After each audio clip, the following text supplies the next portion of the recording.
Oh.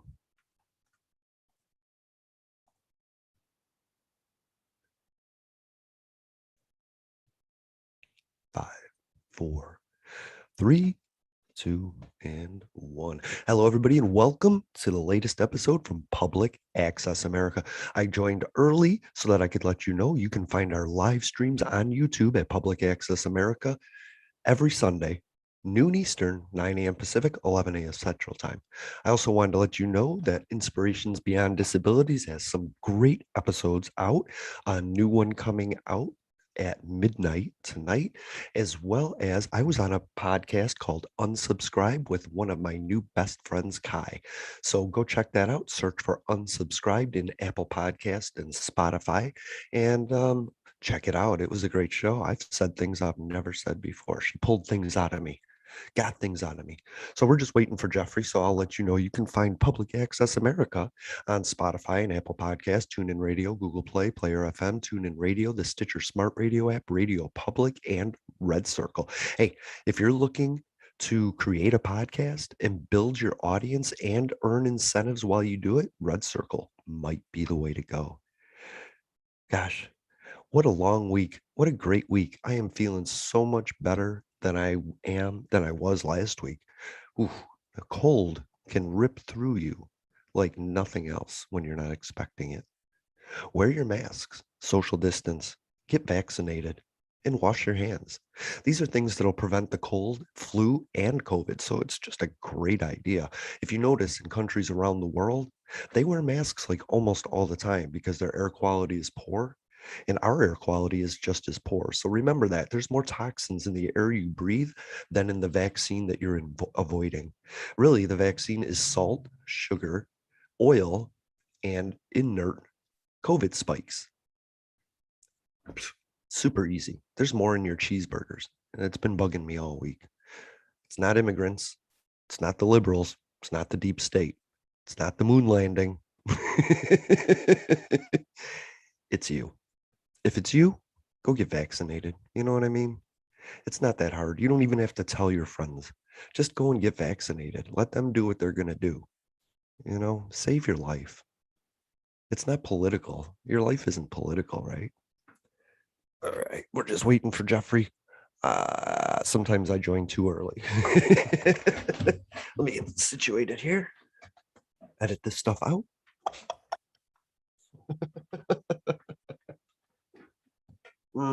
All right. Here we go. So I don't know. Our live stream has a chat feature. You can go ahead and subscribe at Public Access America on YouTube and, you know, add comments to the chat like the one that we have right now. Wow, how cool is that? I love that. Hi, Daisy. Daisy, you are one of my favorite people. I would like to talk to her all day. There's some people that I know that I would just like to sit down and listen to them talk all day. Daisy is one of them. She's so sure of who she is, so proud to support and advocate. I love it. Love it. Thank you, Daisy. We're just waiting for Jeffrey so everybody knows. It is 11:01. Wow. Okay. So what is in the news? I don't even really have a note. I was just going to ask Jeffrey how his day was. That's tough. I can't do that without Jeffrey here. So, what's going on with you? What's going on around the world? So I'll start with something that's really been bugging me, and that is this new thing, um, where part of the country is blaming immigrants for the COVID surges around the country. And I mean, if you just look at a map, you can find that ridiculous, but it's this echo chamber, and sometimes it spills out, and some people believe it.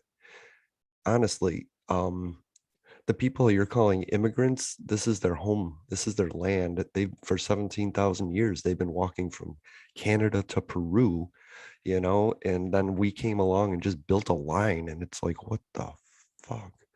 All right, there's Jeffrey. How cool is that? Aw, you're welcome. Thank you, Daisy. Hey, buddy, what's up? Uh-oh, he looks angry. Why does he look so angry?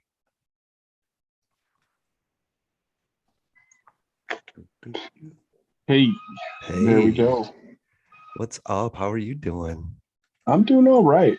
You're not Coming to you angry. live, coming to you live from my front porch. Why is that? Just because you can? Um, well, that and also too happen to have a house full of guests, so Nice. decided that being outside while it's lovely here Hmm. wouldn't be such a bad way to podcast today.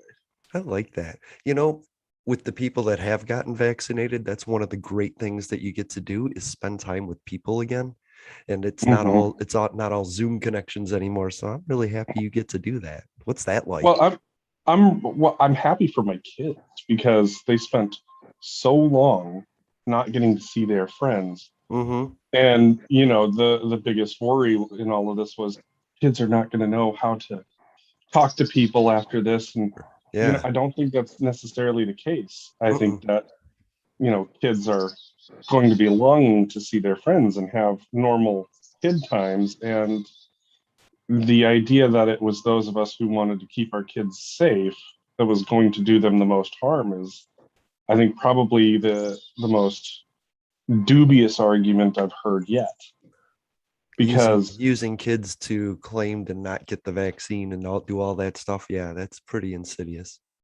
and so now that my kids aren't worried about whether or not they're going to either get themselves sick or get their friends sick or get their parents sick. Now they're like, well, am I thinking about it a little bit? Yeah, absolutely.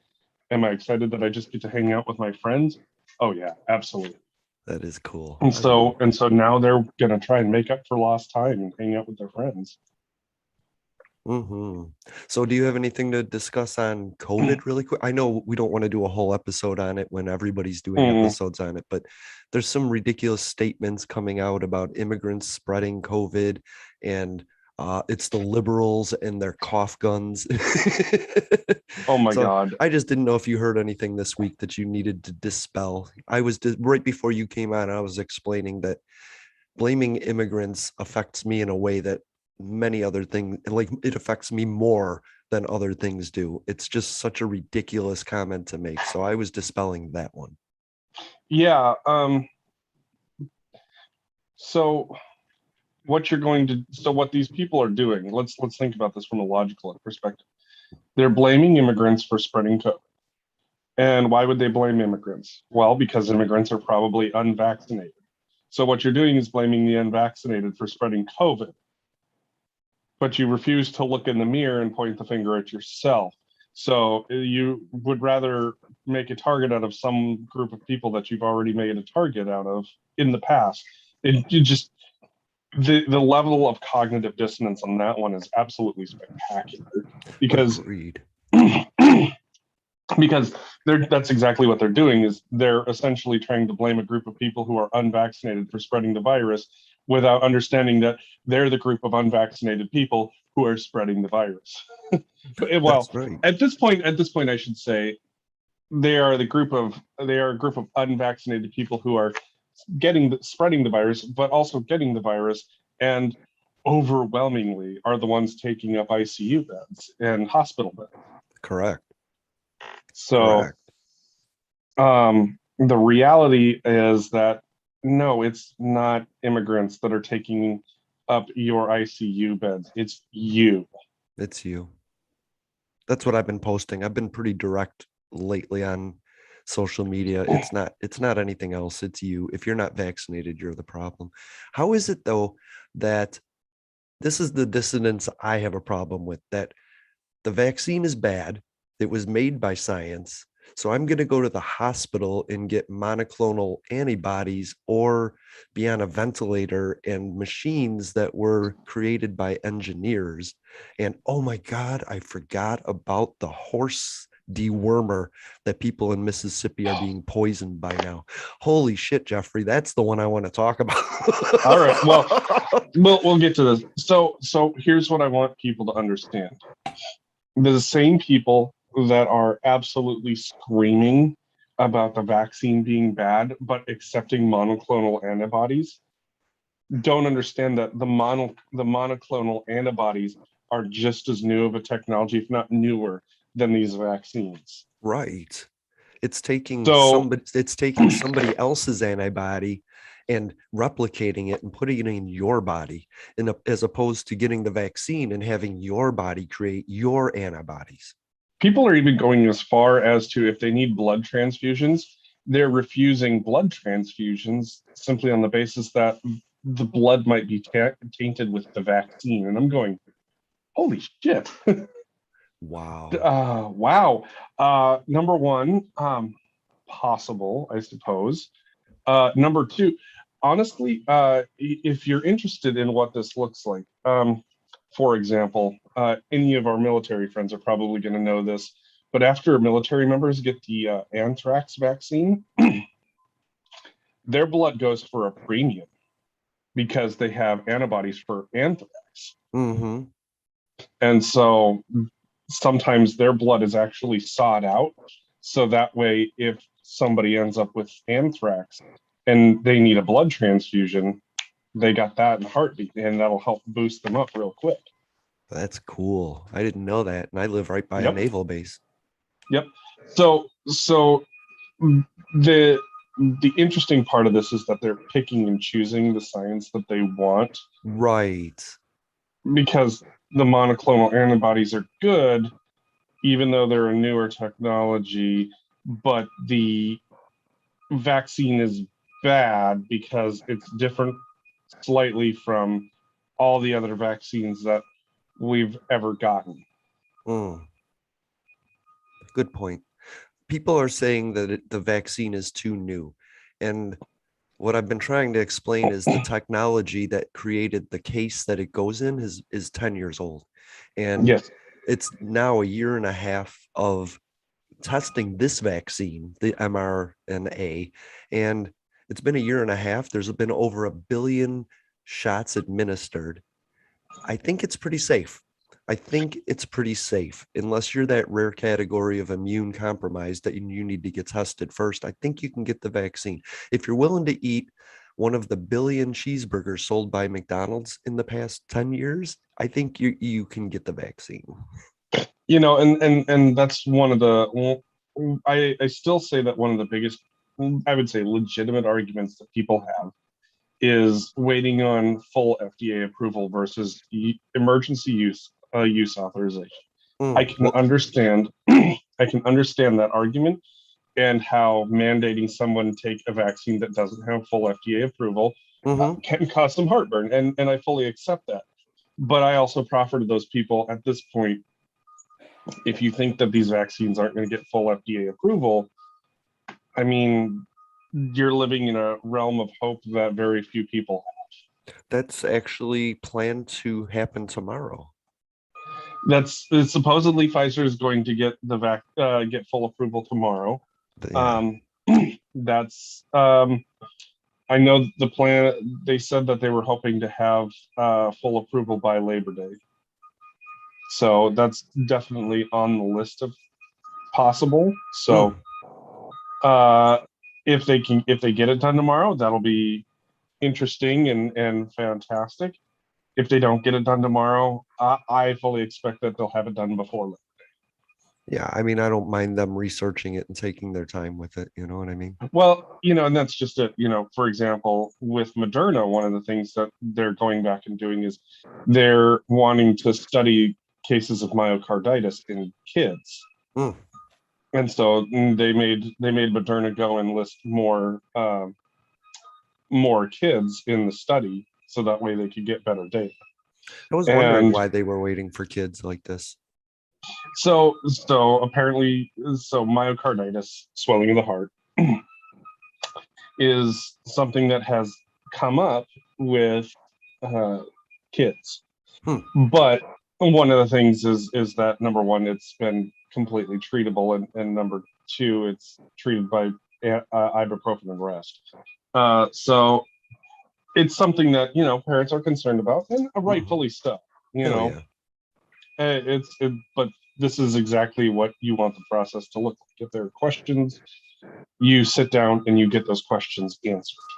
Right. A lot of people, So, they see the question and never search for the answer because they want to just cry because there's a question. well, and that's just it. Is that for Moderna, they want to answer this question too. Like that's what most people don't understand. It's like Mm-hmm. they want to answer this question too because they want to get, if they want to get the best available information to sit down and go, okay, how do we fix this issue for the future? And Right. is this something that's entirely a product of our vaccine, or is this a product of something that we're putting into our vaccine? There is this a product of just the way that kids interact with the way that their DNA, not their DNA, but their body chemistry. Is this a body chemistry issue? Because Right. you can't expect that one vaccine works for everybody because everybody's body chemistry is different.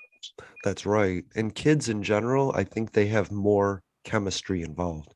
I've always said that they're a little crazy because they have all those hormones, whereas ours are just fading out and, depleting as we age. So Right. it's important to study them because their chemistry is fresh. And Mhm. maybe it's different. But if you have a kid, aren't you paying attention to that? You know what I mean? Well, and that's just it. Is that then the question is what age is the myocarditis happening? Is it happening for kids that are in going through puberty? Is it Mm, happening to kids that are pre-puberty? right, And because it doesn't look like it's happening post-puberty. So the question is it something in that ramp up in the hormones that's causing this issue? right, And as people of science, these are questions that we want to answer simply because we want the best possible outcome, which is no lasting effects, which myocarditis isn't a lasting effect, right. But it is something but it is serious. but it is something that can be serious. And Hmm. it's something that companies are paying attention to because, you know, ultimately they don't want to harm their patients. I No. mean, look at Moderna. Their plan is to have a yearly booster shot that is COVID, flu, and RSV. Hmm. If you look at it from a profits perspective and you go straight capitalist, dead people don't make for a good model of selling your product repeatedly. Correct. So, and after the beating that pharma's taken with the opioid industry, Mm, there's a lot of pressure for them to get this right, and as there should be. It shouldn't just be this scenario. It should be every time that a new drug is coming out. There should always be a lot of pressure to get it right. right. But I think people don't realize right now the FDA is going through the approval process for thousands of drugs. It's like, right. And we're not hearing about that. The next vaccine to come out is already being studied, like, because it's a case and we can just, like we've said, copy paste for a new, condition. Moderna is starting their HIV vaccine Hmm. trials. Right. And of And course, there's the and sickle and of course, cell. people are, yep, and sickle cell and malaria, and I believe Pfizer is starting a leukemia vaccine Wow. trial with the same technology. So, I mean, realistically, one of the things that people have to keep in mind is that this technology was meant to take on cancer. The idea was that it would be taking on cancer. It turns out that it's a more robust platform to take on a multitude of Right. of different things. And for the people who are sitting who heard me say that they're going to infect, that they're going to quote unquote infect us with with HIV, that's not how mRNA works No. at all. No. It's not how it works at all. Uh it's not a depleted virus. It's not an attenuated virus. It is literally giving you the instructions to say, hey, make this one little piece so that way your body can recognize it and attack it.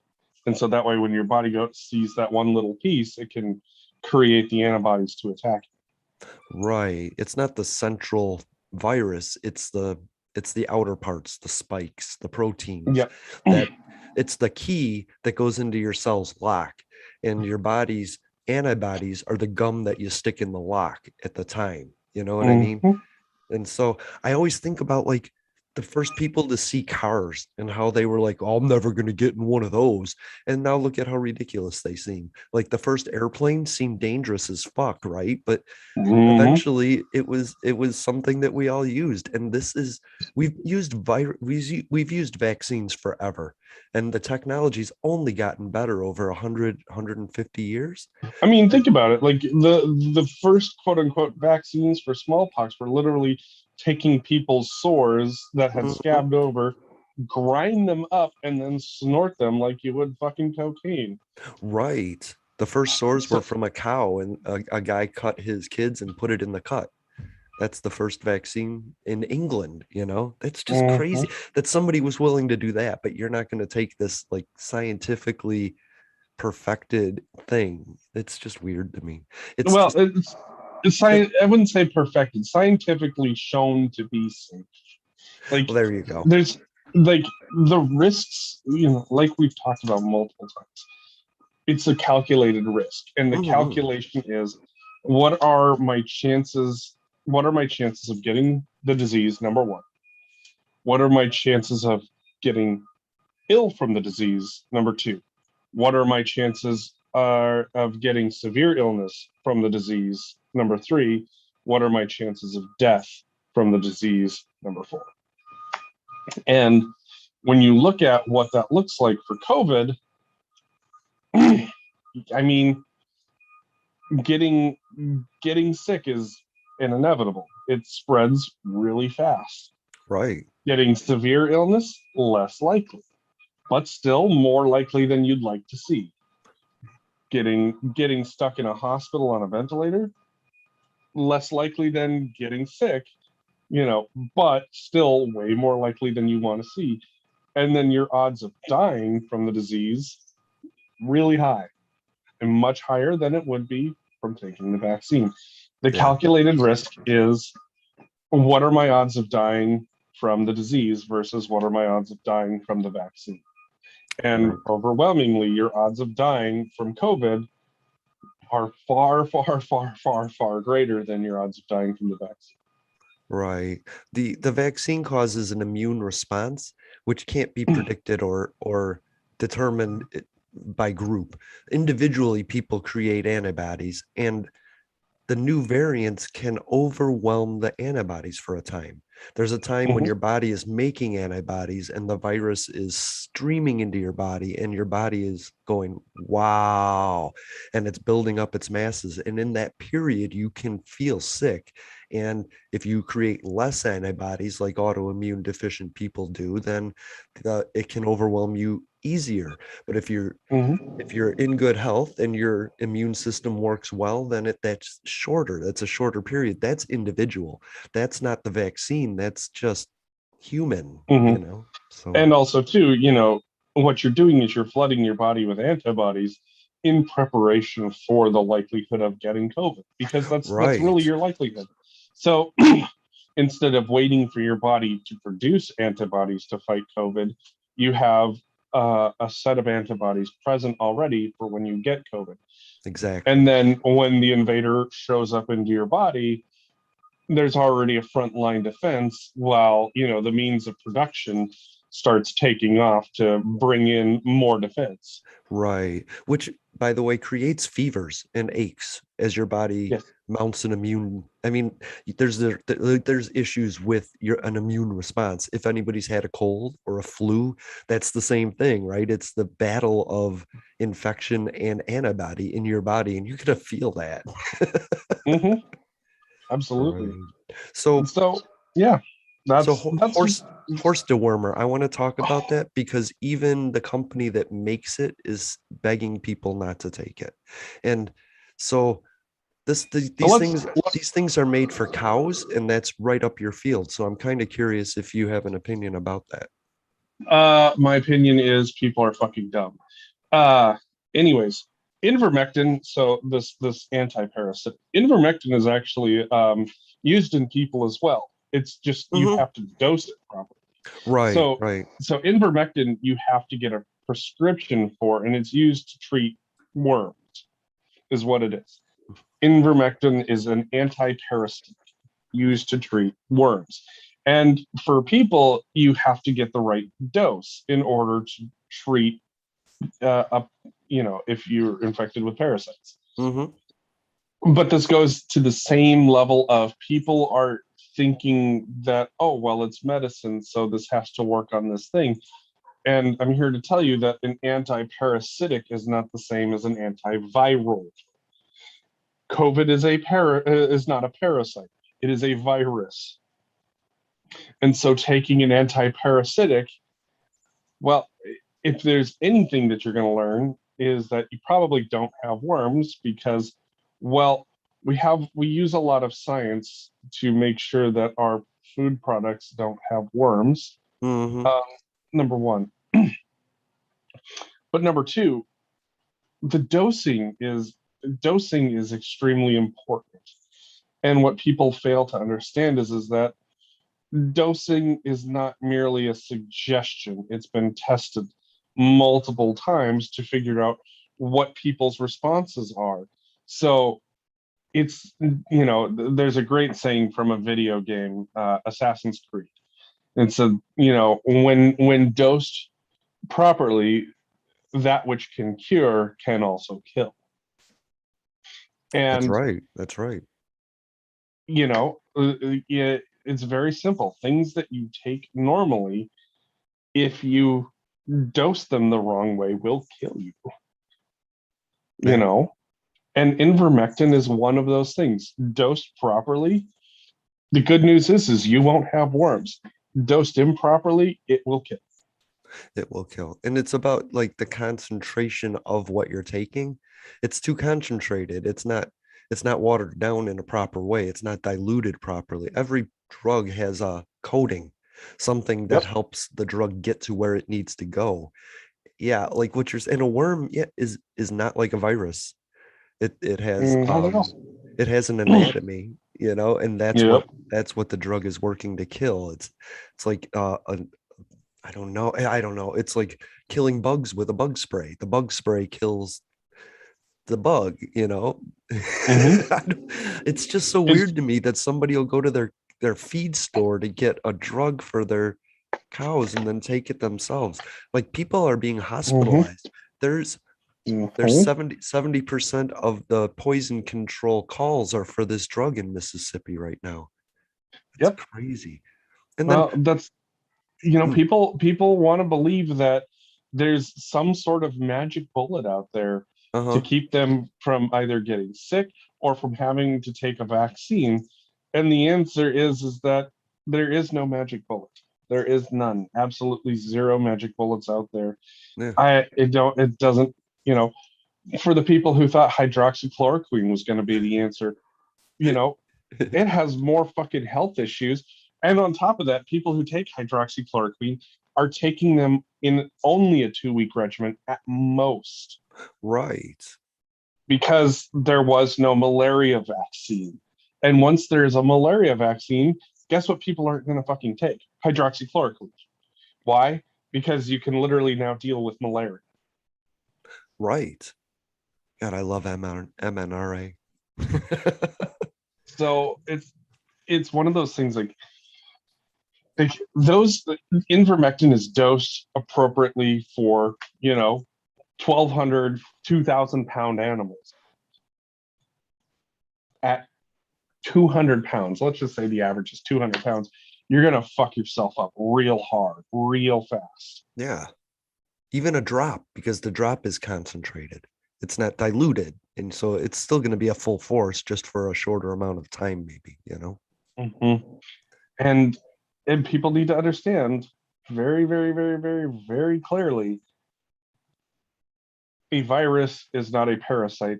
A parasite is not a virus.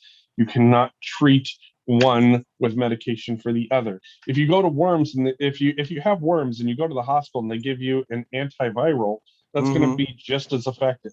It's not. It's not effective. Right. The vaccine doesn't cure worms. Exactly. That's hilarious. But the interesting thing is people are now, by doing this, admitting that the disease is real. The virus is real, which is interesting. And I've heard people say that yes, it's a Democrat created thing, or it's a Republican created, it's a hoax, but it's real. People are realizing it's real, and now you got to figure out how to deal with real. You can't just explain it away anymore. It's here. Whoever's spreading it, however you're getting it, however it's being transmitted, it is here. We need to deal with that. And Donald Absolutely. Trump thought about that ahead of time and got us this vaccine. And Joe Biden had the vaccine to distribute and did a great Mhm. job at distributing it. And so we got to get past that. It is real. We all know it's real. Mhm. That sucks. And now we're just debating on how to deal with that. And some people think I'm healthy enough and they're going to have long-term effects. And some people just are scared to death of the rhetoric, so they don't do it. Other people are scared of their family and friends judging them for doing it. So there's all these reasons. Push those aside. The decision is get the vaccine or don't. Live or die, spread it or don't. Kill or save lives. I Mhm. don't I don't understand. Like you posted about that. The Supreme Court ruled in 1905 that public health trumps personal liberties, and Yeah. that's a greater good issue. And I honestly believe that we've gotten accustomed to this instant gratification, and doing anything that seems like work is just too much. It's just too much. why can't we It, just why can't we just instantly zap the virus away? Why do I have to do anything? Why isn't it being done for me? so one of the things that, because being a libertarian, I'm very much in favor of individual liberties, but Me too. I also have to say this. Individual liberty without societal accountability is anarchy. It's not libertarianism. Correct. It's not And so anyism. exactly, it's anarchism is what it is. It's Yeah. anarchy. I And and mean, and and here's the reality is that even as a libertarian, you know, what it boils down to is that yes, you should have the freedom to choose whether or not you get vaccinated. Absolutely. But that freedom needs to hinge on well informed decision making. Like, for example, my biggest issue is if I didn't have any information and the government showed up and said, hey, you're getting vaccinated, I'm going to right. say, fuck you. That's not Exactly. happening. But when I have a lot of information and the government says, hey, here's all these sources, here's all this data, and then Right. you have multiple independent organizations going through this information saying, hey, here's how we've analyzed it, and everything is lining up the same way, you can either go, oh, wow, this is all some sort of narrative, or you can sit down and say, everybody's analyzed it, and based on proper scientific procedure, everybody's getting the same conclusion. Therefore, Mm-hmm. your information is good. Well, And then it's at a that point, my choice is going to be get vaccinated because then it's down to my calculation of health risks. Am I healthy enough to get the vaccine? I am. So I'm going yep. to go get vaccinated. But one of the things that we really need to talk about, though, is people who are medically unable to get the vaccine being demonized for being unable to get the vaccine. And that's something Right. that I do think that we need to that's something that we do need to sit down and look at because we there are significant burdens being placed on those people right now that shouldn't be, and it's being pressured on them from both sides. Number one, you've got people that are telling them to just get vaccinated even though it'll fucking kill them, and Right. calling them an idiot for not getting vaccinated. And it's like, dude, the whole point of vaccination programs that we understood growing up was so that people like you and me who are healthy enough to get vaccinated Yes. are doing so to protect people who can't get vaccinated. You're right. The messaging is it is. It's probably hurtful to those people, but we're doing all this to protect them, like you said. I'm not trying to lump them in with the people that refuse to get it, but I guess, Right, yeah, I guess some of the messaging would just be you're an asshole if you're not vaccinated. right, and so that's one of the things. It's like you're an asshole if you're choosing to believe conspiracy theories as a means of not getting vaccinated. Yes. Them, if you can't get vaccinated, I don't want you to get vaccinated. You know, if Right. you cannot get vaccinated because your body cannot handle it, I don't want you getting vaccinated. Correct. And everybody has to have that conversation with their doctors about what their body can and can't handle. Hmm. And the reality is that most people's bodies can handle the vaccine. Easy, easy peasy. And some people are going to have some, a rougher time than others, but they're going to be fine and they're going to heal. Some people who are extremely sensitive to anything that goes into their body Hmm. are not going to be able to get vaccinated. And I have a ton of friends that either can't or they have kids that can't get vaccinated.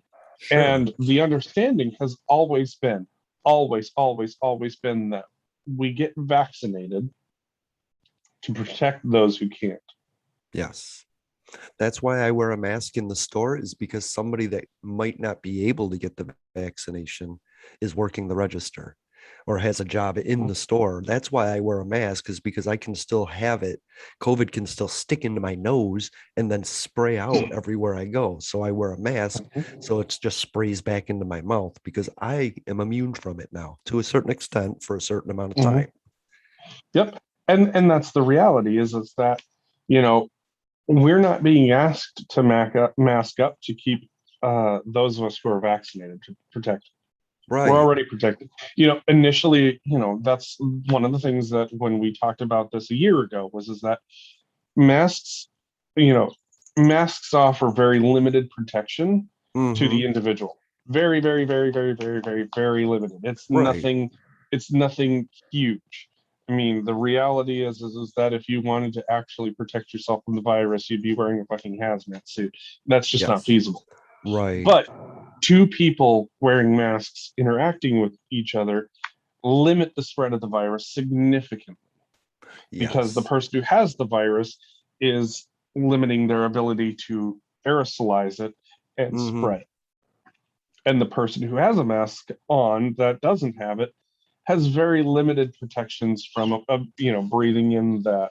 I mean, Hmm. eyes are still open. That's something that people have to keep in mind and all that other fun stuff. But Right. That's why we social overwhelmingly, distance. exactly. But overwhelmingly, though, the issue is the mask keeps you from spreading out droplets that have COVID on it. Right. That doesn't mean COVID isn't going to land on your mask, but that's why we sanitize, we wash our masks, we wash our hands, we social Yep. distance so that less of that can happen. But for everybody to realize this, Republicans are getting the vaccine, Democrats, communists, socialists, anarchists, all these people are getting Fascist, the capital, people who believe in the glories of capitalism. Mhm. It's not political. Like the pundits No. on TV are making it political, but those pundits Mm-hmm. got the vaccine. You know what I Yep. mean? Tucker Carlson got the vaccine. He's not telling you he is, but he did. And that other guy and the other girl, I don't watch Fox. I don't know. I don't even know most of the people on MSNBC, but they're doing the same thing the opposite way. Get a vaccine. You're an idiot. 24 hours and get a Also, vaccine. look at your politicians. Look at your politicians who've gotten sick in the last week. Yes. You Independent, know, Democrat, Republican. yep. And guess what? They're all vaccinated and they're like, yeah, we're feeling all right. Kind Mm-hmm. of sucks. Not, got a little bit of a fever, just not feeling that great. But hey, Right. no worries, right? And those people are outliers in age, right? They're average adjacent. They're Yep. older than the average population. Hmm. And guess what? It's working for Right. them.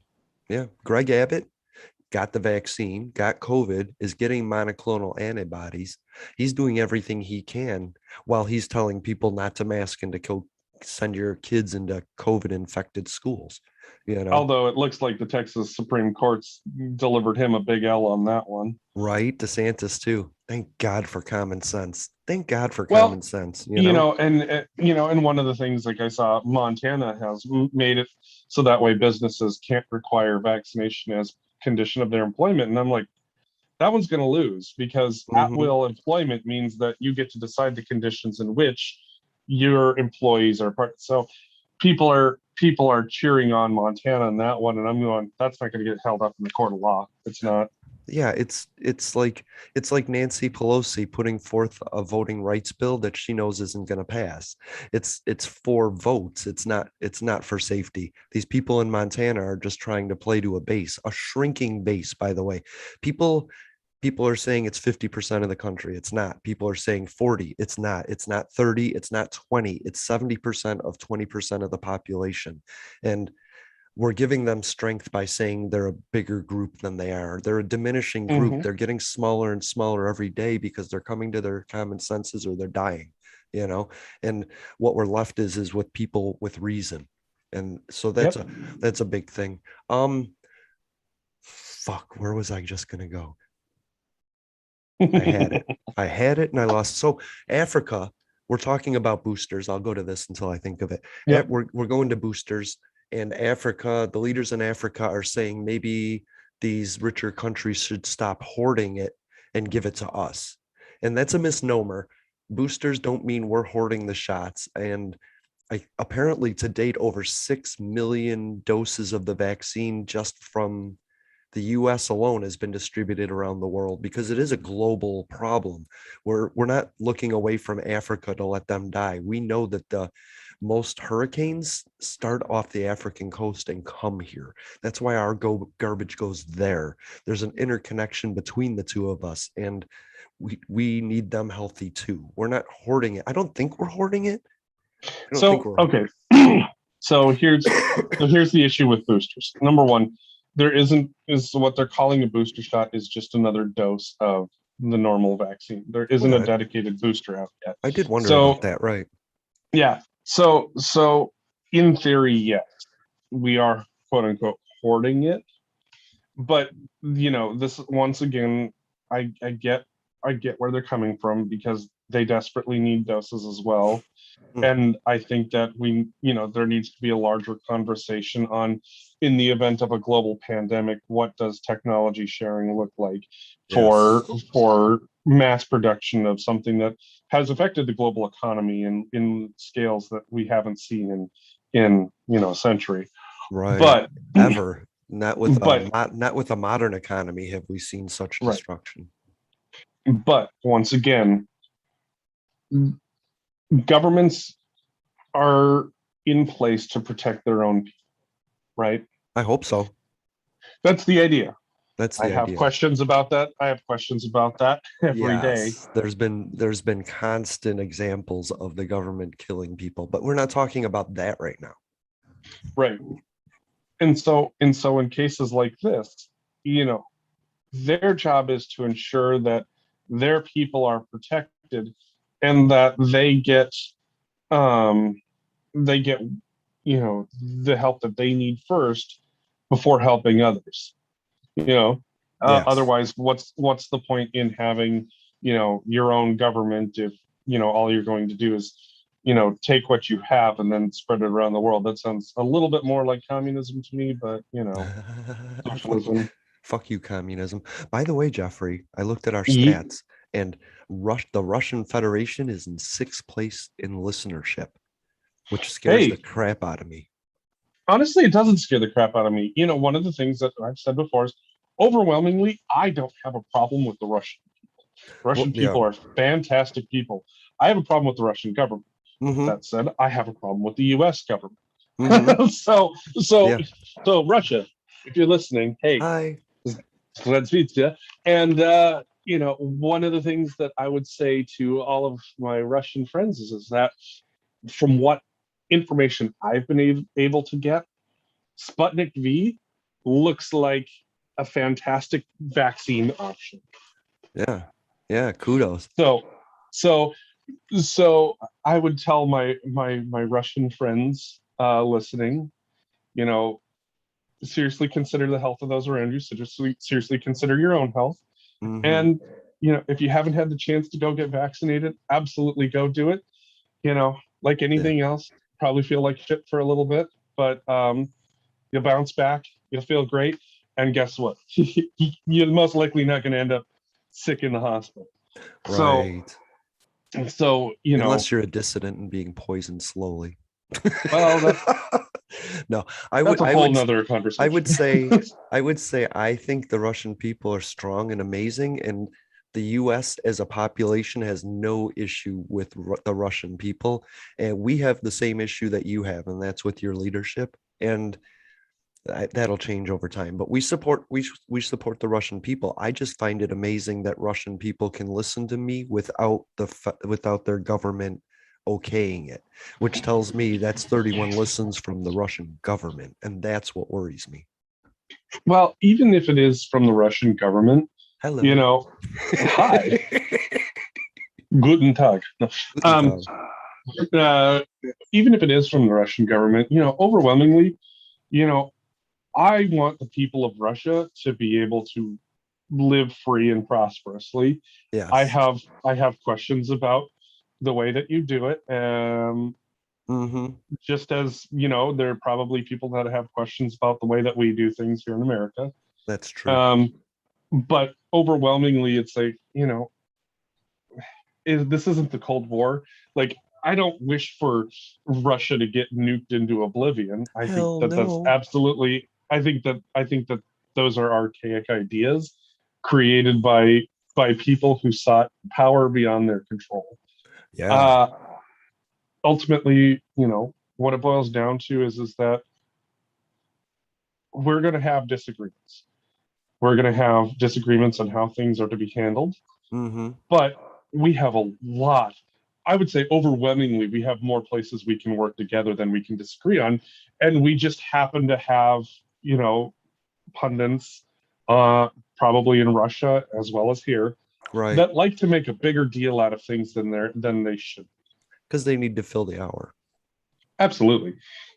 So it's probably, while we rail on the 24-hour news here, it's probably not a uniquely American problem. Right. Um, that said, you know, my hope for the Russian government is that they create an effective vaccination campaign for Sputnik V and get Right. more people vaccinated, because I don't want anybody to be dying of a preventable disease. Period. No. I don't even care if it's North Korea, for example. Like, Right. this is one of those things where I don't want people dying from preventable diseases, whether it's my own countrymen or whether it's people who are not exactly governments that aren't exactly friendly to us. I don't care. Right. Like, at some point you have to sit down and go, okay, this is an issue where, I'm not going to be a dickhead about this. Right. Okay. So, you know, so yeah, even if it is just the Russian government listening to us, great. I don't care. Yeah, we're not My opposed.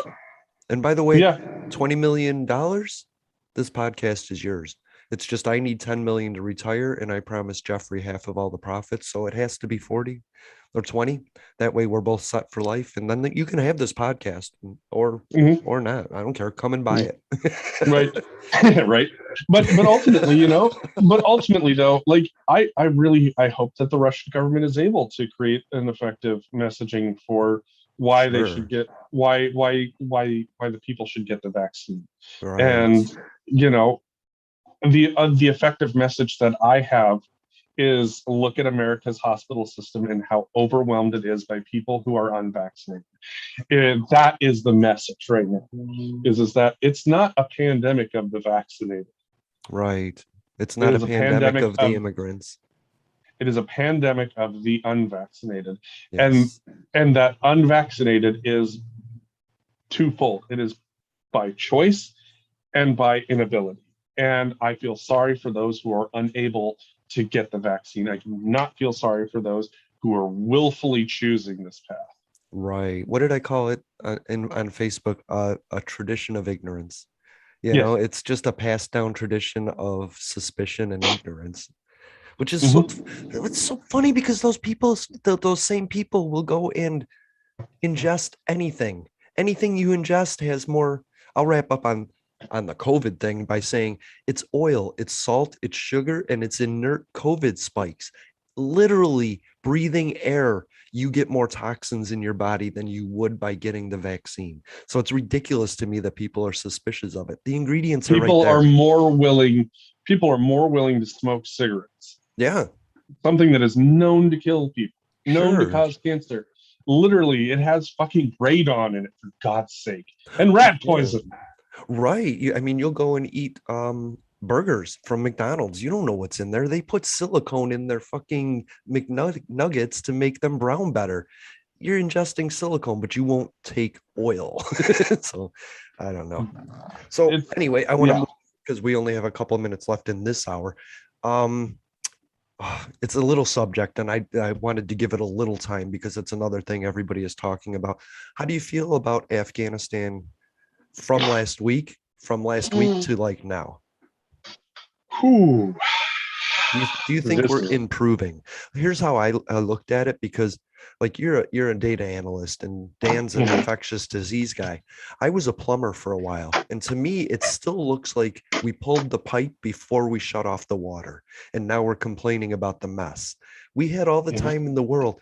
Donald Trump knew about this for I don't know how long, 4 years of his presidency, that we were gonna disengage in Afghanistan.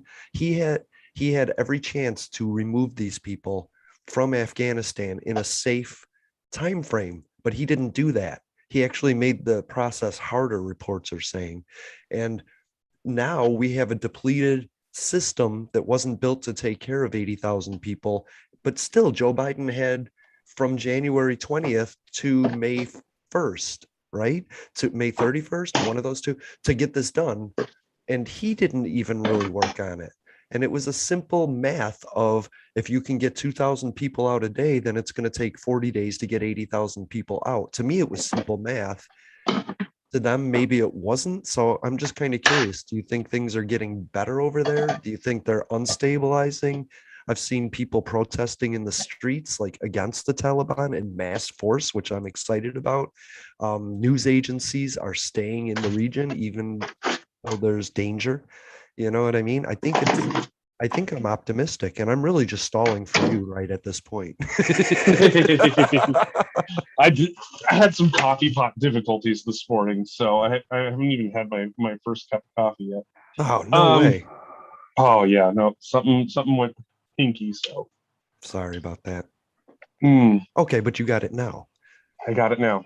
All So I'm right. kind of optimistic about Afghanistan, although I don't like the pullout. I like what we're doing. I don't like the pullout. Okay. So I'll preface this by saying us pulling out of Afghanistan needed to happen. Period. End of story. Yes. There is no questions about this. This is what needed to happen. But the way in which this pullout was organized, or if you can call that organized, is an Hmm. absolute clusterfuck. So Yes. I'm going to start with saying fuck Trump for the Hmm. way in which this started, Fuck Pompeo. Right. because this was not well planned at all. Period. End of Mm-mm. story. Right. I get that Biden inherited that. But here's the problem. When Joe Biden said that there was no way that the withdrawal would be done in a complete and organized fashion by May 1st, he made the decision that we needed to stay through the end of August. Right. That means that he gave himself an additional 4 months, 160 days. Right. And we didn't start ramping this process up the way that we are until this month. Right. So fuck Joe Biden, That's my because point. he should have made this a priority. Like, there was no question at the beginning of the year when Joe Biden took office that the Taliban weren't going to be taking the country back. That's right. Anybody anybody who saw this coming, like anybody who knew this, anybody who had been there, anybody who literally just known that for 20 years we bombed the Taliban and we couldn't get rid of them. Right. And they started sweeping through the country.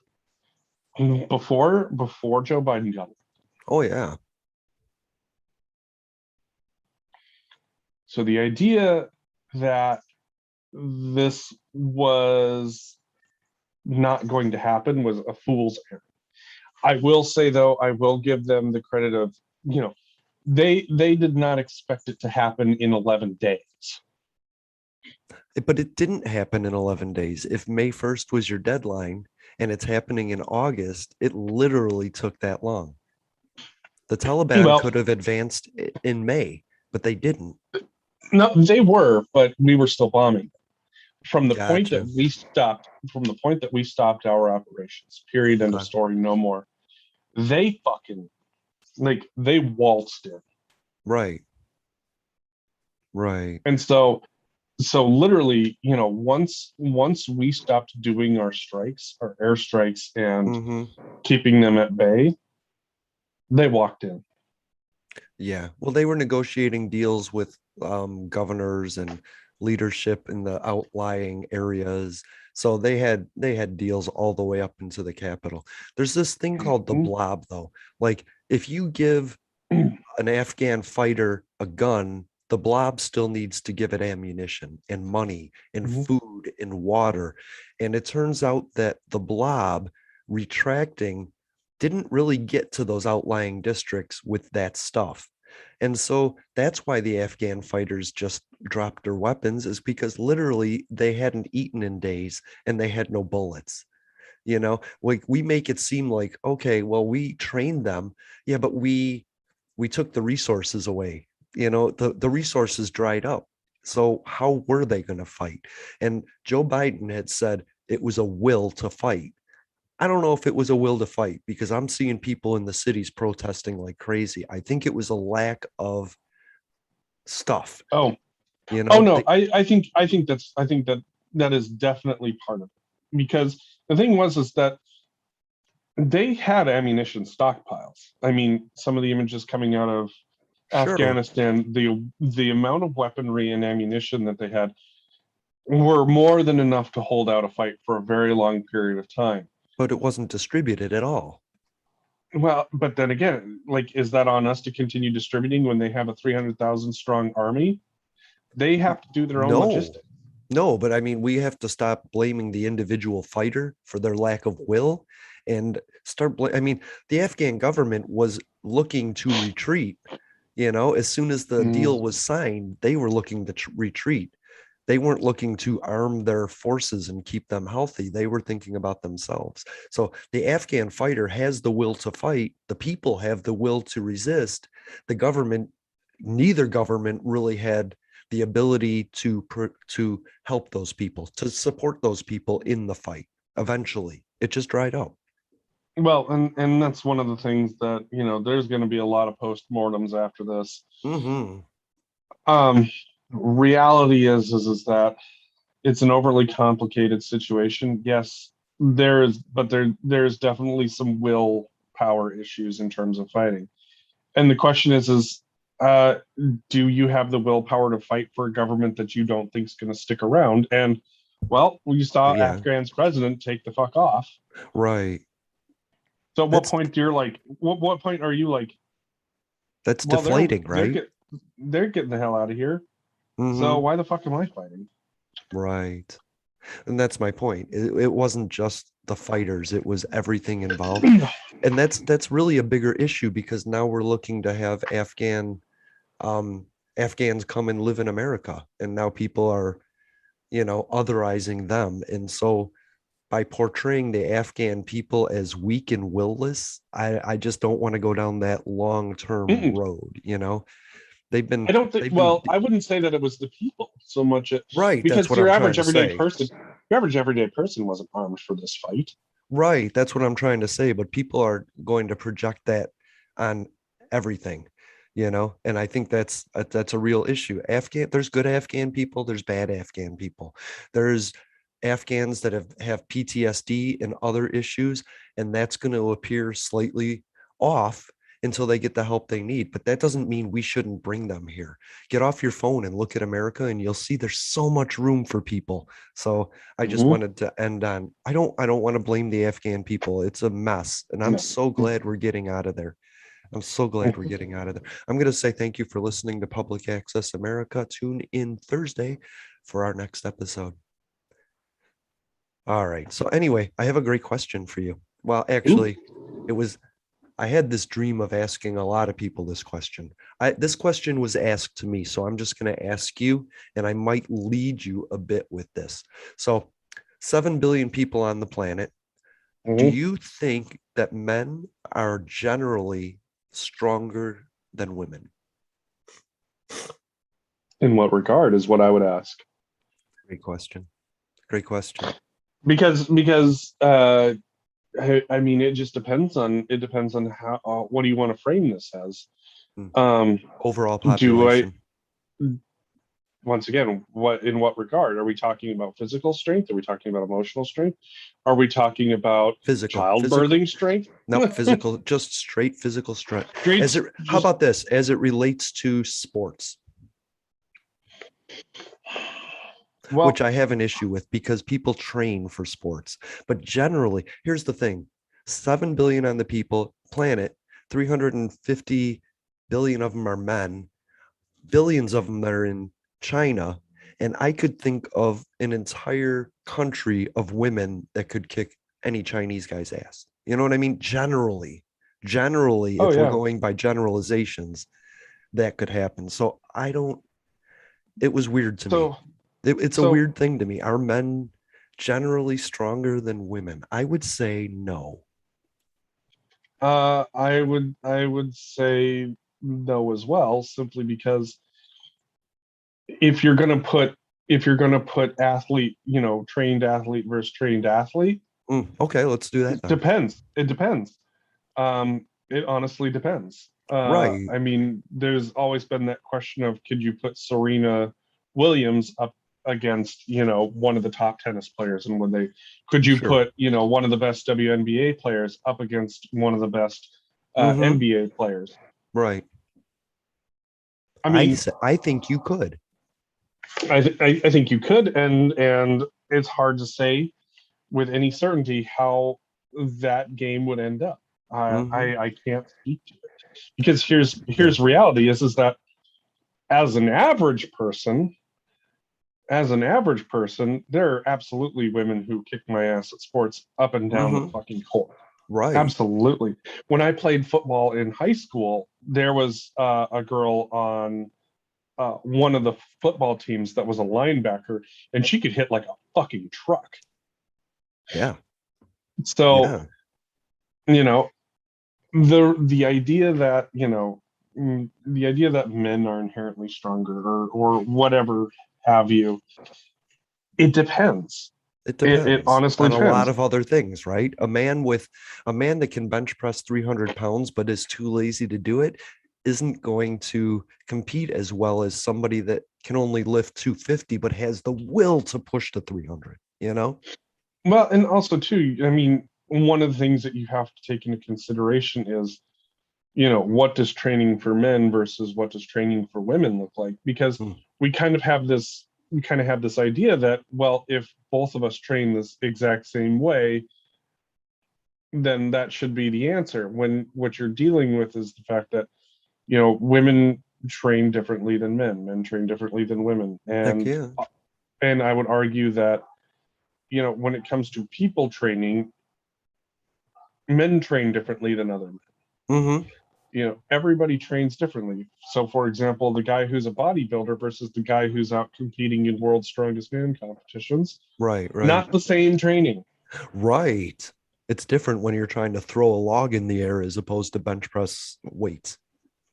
Yeah, when you're looking at a training regimen, it all just depends on what you're trying to train for. Are you Right. trying to train for speed? Are you trying to train for strength? Are you trying to train for endurance? And guess what? If you think that I'm going to be, that I'm inherently stronger than some woman, and then you're going to put me out there in a fucking marathon, I'm going to lose hands down every time. I don't fucking run. That's right. I The think the the I think the issue at hand here with this one is you have a lot of armchair uh, sports analysts who don't fucking do sports Mm-hmm. making claims that their ass can't cash. Yeah. And I think it's also a generation of people that have seen women as subservient as in their youthful age, and now they're older and they're just used to the stereotypes. The reality is that you got women in the WNBA who can dunk it. Yep. And the reality is that you got women in the WNBA who can't miss a fucking shot. Right. What I think about hockey, right? Like the biggest Mm-hmm. guy is the goon, the smallest guy is the speedster. And so I think in basketball, a smaller female is ways that he can't. And then the other thing is when he catches her, she might be screwed. So it all depends on, Mm-hmm. yes, what you're trying to do. And of I mean, course, it, I grew up playing fucking courtyard basketball, mhm, mixed teams of guys and girls. And guess what? There were girls on the teams that could fucking shoot the lights out, and I right, couldn't stop them. But then you get them up against me on the post, and I was far better at post play than they were. sure, So less room to maneuver, right? yeah, I have more mass. I can get myself in for a good shot. Right, It's just different. right. You It's know, almost it's and almost here's like work smarter or work harder. You know what I mean?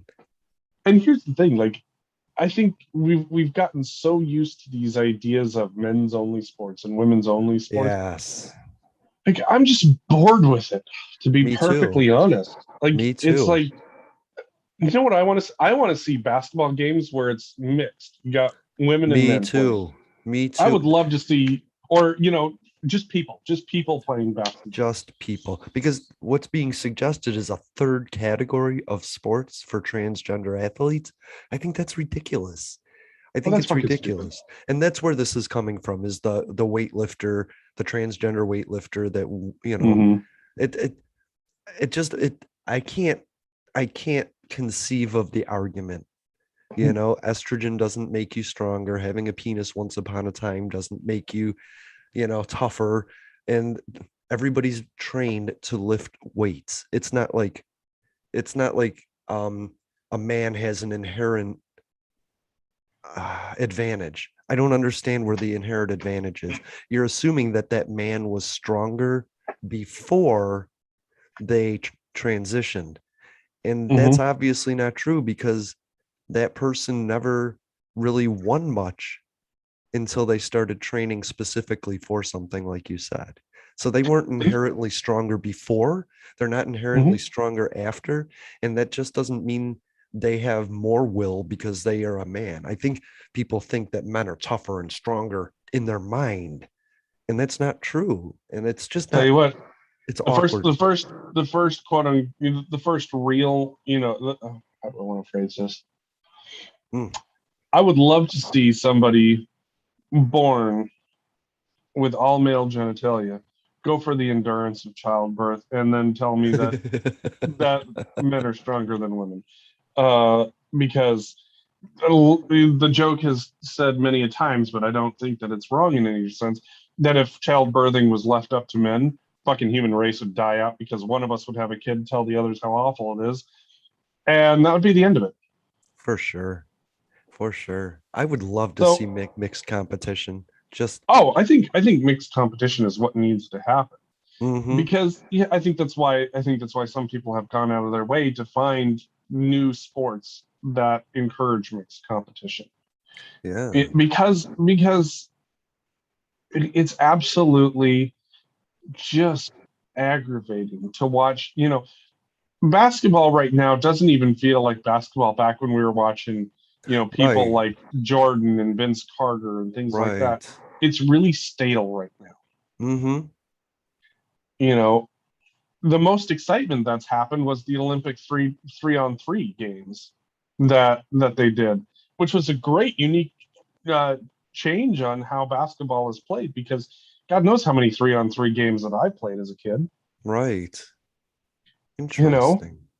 and so I I, think I think it's time for this for sports to change in a way that is more inclusive, because yeah. you know why is it that, why is it that transgender people have to have an entirely different sport for themselves?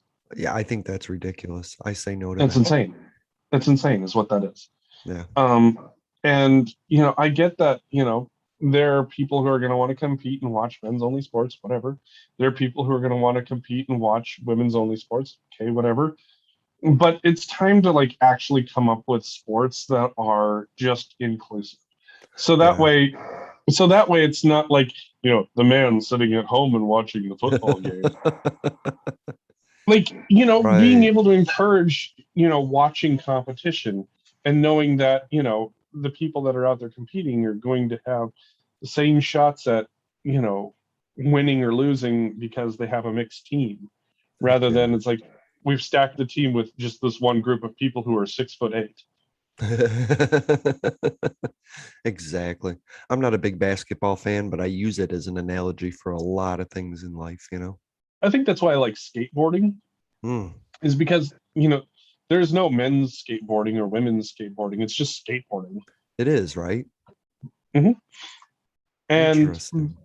you go out there and you skate and you put on your best show. And reality is that people who practice and train are going to be the ones that have the best chance at winning those competitions. There's some great women skaters out there. Mm-hmm. In fact, and one, I think one of them won gold here, if I remember Nice. correctly, at the Olympics. I didn't watch any of the Olympics. It was being forced on me, so I just didn't want to. So, I mean, to me, it's time for sports to change Mm-hmm. in in a way that, it's something that everybody feels excited because uh, Yeah, each person feels like they could be out on that field, rather than, right. the NBA where only the men are going to be out on that field. Yeah. And the other thing I'll reiterate is the less information, the further distance I have from the situation, the less opinion I should have. And like Mhm. I've been trying to say, the people that this person competed against, they didn't complain, right? Everything was resolved before competition. Nobody was Mhm. standing there protesting the event. The people were proud to compete Mhm. as a group. So yeah, if there's somebody on the field, somebody involved with say football, and a woman comes to play and there's an issue, that's for them to work out. That's not for me to have an opinion on. I don't think my opinion is to enjoy the game and get mad at bad plays. And if there's females out there making great plays, fuck yeah, I'm all in favor of it. I think they can do anything a man can do. It might not look the same. It might be smarter. It might be more leverage. It might be just outwitting somebody, but it's going Well, to look different. And I think that's what's amazing is that diversity. The diversity needs to be in the players, you know. and especially where you have, the leagues as it stands right now are very quote unquote open to players of all types, but it's really not the Mm-hmm. case. I mean, when you look at the NFL, for example, you have one player now who is active in it as a gay player. Right. I saw that So, story a few months ago. He came out. yep, yep, for the Raiders. Yeah. And so one of the things one of the things that people need to keep in mind is that, oh, got something going on over here. I don't know if you can hear that or not. Oh, I can hear that. Yeah. Wow, that's impressive. That's all right. We'll just edit that part out. I'm okay with that. Um, wow, don't even know what the hell happened there. Uh, that's cool. Anyways, so one of the issues that I have with the current era of Major League Sports is that it still seems, even for men to compete against men, Hmm. it has to be a very specific subset of men that can compete against men. Right. And It's a homogenous subset. yeah, it's straight dudes only. Right. Straight And dudes. so, If you're white, you're more likely to be a quarterback. If you're black and heavy, you're more likely to be a lineman. There's subsets of homogeny in football. but being gay is still a bit tough That's weird to to me. make happen. Baseball, it's still said that there's no gay in baseball, That's weird to me. You're not going to which put on those tight pants and those spandex and not feel a little fruity from time to time. which what, great. So what needs to happen is that there needs to be you know I would say a co-ed all-inclusive league. Everybody gets to play baseball. Fuck it. it's Fuck it's it. baseball. Who, how many of us had to play it in PE, and we were mixed teams? Mm-hmm. Heck yeah.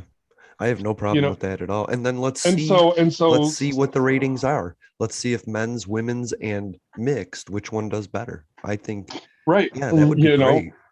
because reality is that we should have people playing sports. I mean, that was one of the glory things about like old school football and things like that is like they weren't professional athletes. They had Right? day jobs and they Right. played football on the weekends. That's right. And they made almost nothing doing it. Hmm. They were literal Bart Starr was doing it just for the joy of doing it, you know. He wasn't out there Right, thinking about his next contract. right. That's interesting. I like that. So and so I think what makes that feeling so good is that it was an everyman sport. you know Yeah, every right, you know everybody out there was just like, yeah, that could be me. That's not the case anymore. right. And I think that's why right now sports seems to be so just unappealing to so many people is that these are people that have trained their entire lives Mm-hmm. to be athletes and athletes alone. These aren't people with regular ass day jobs. And this isn't like, your normal courtyard makeup of, hey, we need some players. Yo, come on over. Right. Damn. So On Inspirations Beyond Disabilities, Jay suggested getting a pickup game for football for visually impaired people. So I think that's kind of exciting. We're looking to get 22 visually impaired people for a football game. I hope I'm I used to drafted as quarterback. I used to play football with a kid who was deaf. Yeah. Yep. Hmm. Um, so imagine playing in a game that relies heavily on audible cues, Right. and he didn't have those.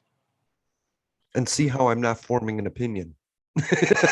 I'm listening to find out how he managed that because I'm curious, not It was offended. it was it was difficult for him, but he enjoyed it. Okay. Um, and so we had to adapt a little bit for when he was on the field. We would have to include more visual cues Sure. um, in order for him to play. What position was But he? on the he actually played receiver, Okay, that makes sense. which he was fast, so that helped, Right. and he could Yeah. catch too. So that was great. And the best part was that he never jumped off sides. Right. Never. So so that was always helpful for us. That's what I'm thinking. I'm thinking of the advantages of not being able to hear the crowd and the yells and the boos or whatever happens, you know? Hmm. Oh, it was fantastic. Like, and so he was a lot of fun to play with. Um, and it was definitely difficult, just in learning how to help play with somebody who had that disability. Right. Having more fun here with Yeah. somebody must have a chainsaw going or something. You're listening to Public Access America. Our live Hey, stream is noon Eastern, 9 a.m. Pacific. Oh, it's done. Anyway, I want to go back to Montana for a minute. You were yeah, talking about Montana and their wait, say it again. nope. Nope. I mean, I will say for those of you on the live stream, uh, this is what our life is actually like. Hmm. Yep, yep, yep. So that Montana, Joe Biden wanted the education secretary to use something that's called the supremacy clause. And I Hmm. was like, Ooh, that sounds evil, but it isn't. It just means the Constitution is supreme. And Yeah. it's interesting. And then so when you said Montana's restrictions aren't going to have a chance, I thought about the supremacy clause. I don't think the supremacy clause will work in that regard. No? I think it works in regard to to things that are federally controlled and mandated. Mm-hmm. But in terms of private and individual business, I don't think the supremacy clause works in that Interesting. regard Okay. because we haven't made any rules that say that, uh, from a federal perspective, that businesses can or can't mandate vaccinations. Okay. And and that there is You got the not weirdest gas today. what can I say? Debbie made this fantastic pasta dish Mm, with a ton of cheese in it, and so now it's just all sorts of fun stuff. gotcha. So when it comes down to the supremacy clause, where this works is the fact that federal education dollars go into the education system. Right. So federal rules apply.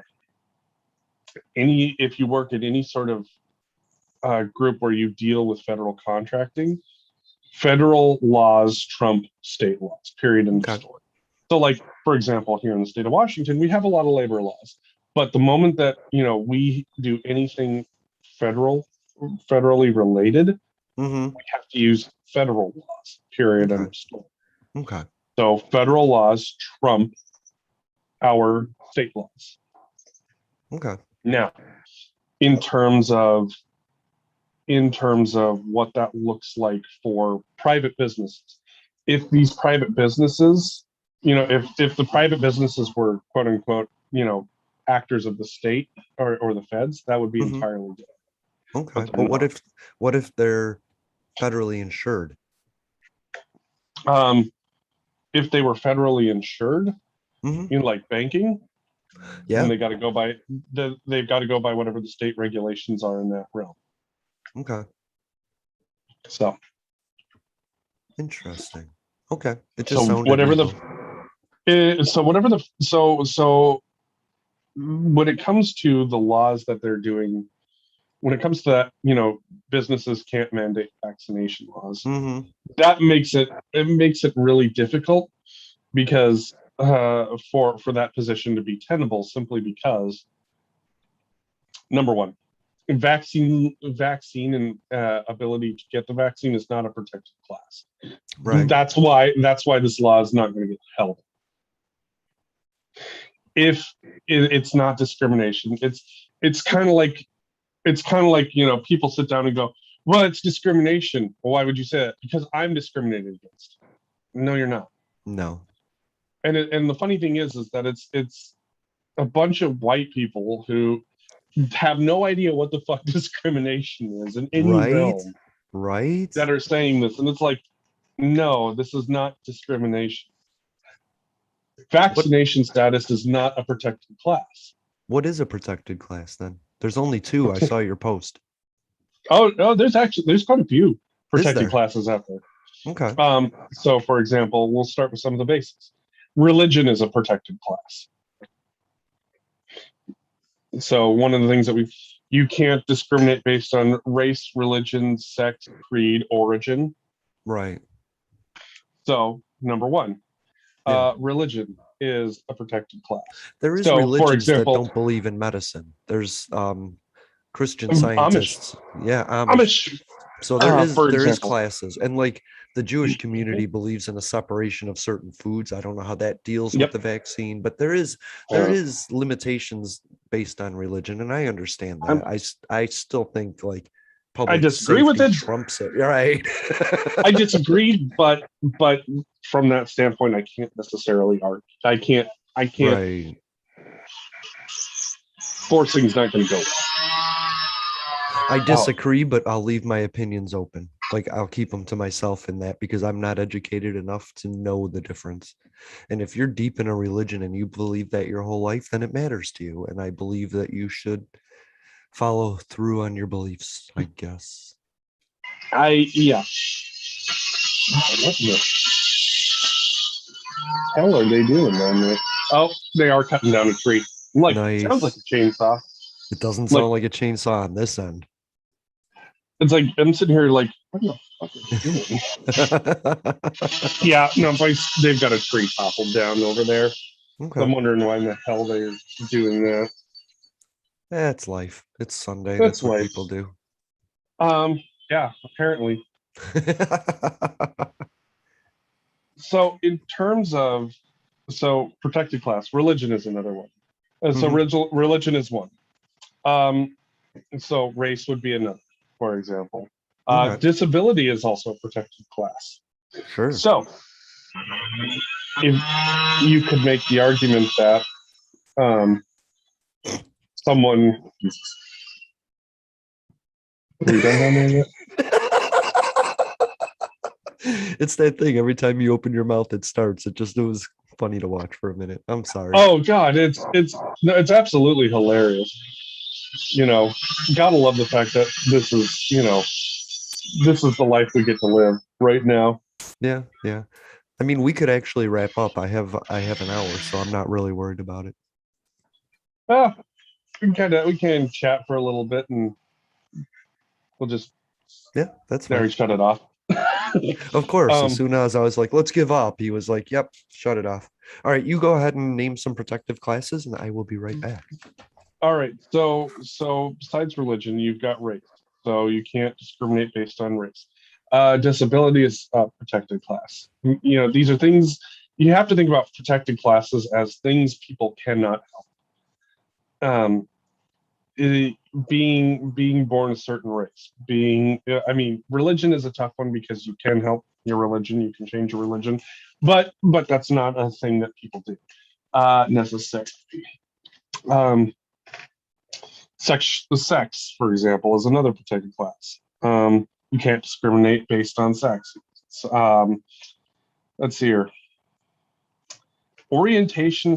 Sexual orientation is surprisingly not a protected class, though a lot of states have moved to make it a protected class. Um, and that boils down to there are people out there that still see sexual orientation as a choice, not the way someone is born. And that's absolutely wild to me that people still think in this day and age that being gay is a choice. So so as much as I despise it, sexual orientation unfortunately is not a protected class as of yet, and it should be. It should be. Um, let's see here. So race, religion, uh, sex, disability. Okay. Ideally, these are things that you can't and so like I said, religion, a tougher one, Right. Okay. It still comes but down to common sense, though. If you can, then do it. If you can't, we're but here for you. what's interesting is the number of people who are, well, I'm religious, so I can't get the vaccine. It's like, okay, does your church actually say that the vaccines are bad? Mm-hmm. And I mean, the Pope has, so like Catholics out there, the Pope has flat out said that, you know, there's nothing wrong with the vaccines, and in fact, there's a moral imperative to get vaccinated to protect others. Oh, So wow. if you're Catholic, the Holy Say is kind of made it uh, not an issue for you. You're So it's honor just you bound to being an get it. asshole, you know. Yeah. And I can think of probably a ton of other religions that are in the same boat where they have said that there's nothing wrong with getting the vaccines, and so don't let religion hold you up on that grounds. I like that. So I think that's one of those things where that makes it a bit more difficult because Mm-hmm. as much as I can appreciate the religious exemption, I don't necessarily like it. And especially when I know that there are people who are going to use religious exemption when their religion doesn't prohibit it. Right. And that's just you being an asshole is all that is. It's you taking advantage of the system and lying to get your way, which is what you claim poor people do all the time. Right. or immigrants, or yeah. We love to blame other people. It's so crazy to Mhm. me. We're just people living our lives. An immigrant is just living their life. Mexico has a better vaccine rating than we do. You know, they have more people vaccinated, I think, than we do. So I don't even think that's an issue. I had this crazy idea of just getting the vaccine and running around in a spandex suit poking people, like, haha, now you're vaccinated, fuck off. Because I saw this guy on TikTok and he was like, let's just hold them down, give them the medicine. When they get back up, they'll find another ball to chase. And I was like, yes, yes. But knowing, but I don't care. Sue but me, knowing, motherfucker. I mean, as much as I would love for that to be, if you just have it be like dart guns, just Yes. as much as I would love for that to be a thing. And I know my luck, and the first time I did that, I would end up poking the person who has severe anaphylaxis, and I'd end up killing them. Yeah, that's true. That's true. That would be how my luck would go. Is be like, oh shit, they're not waking up. Um, I know my luck. I know my luck. I have zero good luck when it comes to things like this. Like there's one time that I was just like, yeah, I'm feeling lucky. I'm gonna make a $200 bet. Lost $200. I'm like, well, I'm doing Wow. that again. Wow. It's funny to me is I heard another person say I got screwed by Dogecoin. And I was like, why did you invest in that? Why are people investing in Dogecoin? Like it's just funny to me. When you talked about losing money, I think about Dogecoin. Oh, cryptocurrencies are such a fucking it's all over the place. Yeah. I mean your the value of your money is constantly in flux. Yes. Yeah. Depending on So who's getting ransomware, do you know? right, right. So absolutely, I don't understand what the hell their decision making is there. Uh, no. And by the way, Joe Biden, you are really fucking with the stock market, and I'm getting pretty tired of it. It's going all over the place, There's and no right there's now no it's like, stability. well, right now it's like, you know, all these worries are hinging on things like the Delta variant because Yeah. everybody thinks that things are going to shut down, and the answer is doubt. I highly doubt at this point things are going to shut down, simply because your options are going to be get vaccinated or hope that there's a bed Right. available for you. Yeah. Like it wasn't like it was a year ago where it was like, you know we're hoping that enough people stay away so that way we don't have too many people in our beds, and now it's like this is mostly avoidable but people are choosing to avoid it. So hmm But that keeps the businesses in flux. The home workers that could come back aren't mhm, coming back, and now manufacturers don't mhm. know which to manufacture for industrial, commercial, residential.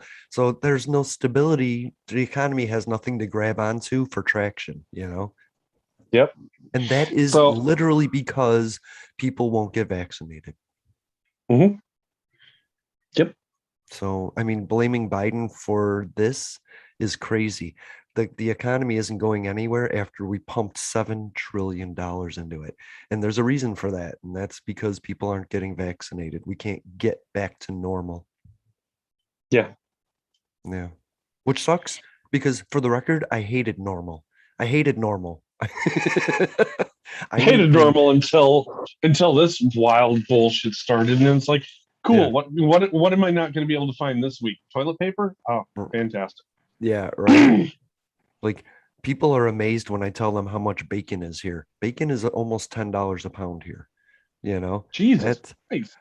that's right. Holy It's shit. crazy what prices are being raised because businesses have this philosophy. Mm, There's one way to get out of a bad situation, and that is pricing, pricing, pricing. mm, Raise your prices to get out of any situation. And it sounds backwards, but that's what they do to get it to work. They raise prices, earn more money, and then slightly lower the prices, but it's still higher than it was. uh-huh.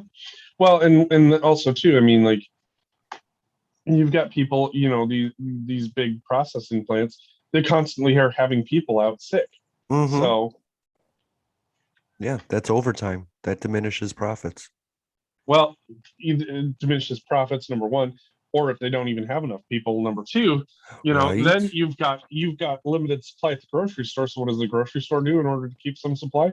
They jack up the prices. So you don't buy it as much. I get Yep. that. So I mean, it's just all over the place, and quite literally, most of that is solved by vaccinations. Yay! Yay. It's a self-fulfilling prophecy. Biden sucks because the economy sucks because I'm not getting vaccinated. It's like, I don't understand why people can't see it. They're creating it, and they're doing it because their leaders are telling them to do that. Like, I find it amazing that Ron DeSantis has the standing he still has with the stand that he's taking against killing kids in schools. You know, people still support this guy, and it's kind of weird to me because I think places should have their own ability to mask or not mask. They should make their own rules. A governor shouldn't be able to trump that stuff like that. That's what's so Hmm. weird to me. It's just weird. Yeah. Why would you tell the cruise lines that they can't vaccinate their passengers? That's like so out of his realm. Why would he even risk the industry like that? Well, and to me that's the funny part is that the group of people who sat down and said businesses should be able to make the choices that they want to run their Mm-hmm. business, blah blah blah blah blah, are now throwing a fucking fit because businesses have made their decision. Places like Walmart and Home Depot are saying get the vaccine or get fired. Right. Why? Because they're tired of having people out Yeah. for, they can't keep people on the payroll the way that they have been. Right. And what's stopping a customer from contracting COVID and suing the business? You know? Well, I would say that at some point, that could become a reality. Yeah. Early on in the pandemic, Kentucky, Tennessee was charging people with terrorist acts for spreading. Kentucky, bioterrorism. Right. And that kind of faded away. But I Yep. think we're going to get Well, people are getting so mad at anti-vaxxers now. There is no more real politeness. It's like, fuck you, you know? you're starting to see you're starting to see some Republican governors flat out call out their constituents and tell them they're Yeah, a disappointment. right, They are. right.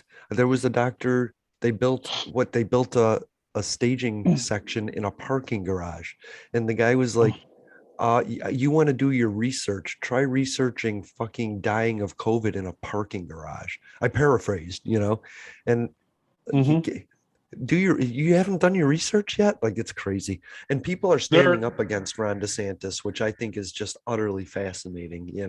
well, and you're starting to see healthcare providers make decisions too. You know, Right. you've got the doctor in Alabama who's flat out said, "Get the Yep. vaccine or get a new doctor." Yep. Dr. And Valentine. then in Texas, there's actually been discussions of um, placing people who have been vaccinated for COVID to the front of the line for ICU beds because statistically speaking, they're more likely to survive. It's called Yeah. triage, Yeah. And the and truth is, sorry. so those people, the people that are vaccinated, are going to be more likely to get a bed and get well.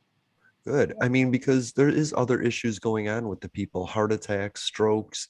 I mean, if all the ambulances are sitting in front of a hospital, nobody's getting picked up for this stuff, right? Like, if you're getting sent home for fucking a heart attack, that's an issue because the beds are all taken up by COVID, by people that denied COVID. And finally, stop doing that to our medical staffs. Just stop, because they're so overwhelmed and they're giving up. Like that doctor, like you said, he has a Hippocratic oath that says you must take care of the sick, and he's saying, I can't, it's my own health. He has an obligation to his own mental health as well. And I'm sorry to see that medical staff are getting to that point, but I'm really happy we're in a new stage of shaming. Like, I'm just angry. I don't blame you one bit. Like, it's absolutely wild that that's where we are. Yeah. And I don't even really mind if you have this opinion, but to spread the bullshit is what kills me. It's like, it's almost like two infections at once, misinformation and COVID at the same time. And it's hard to fight. And I don't know how to get people out of it. I don't know how to get people to just start believing the truth again.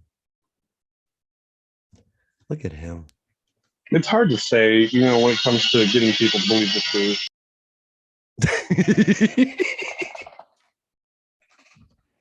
Very true. Very true. There he is. Gotta love productive Sundays. Yeah.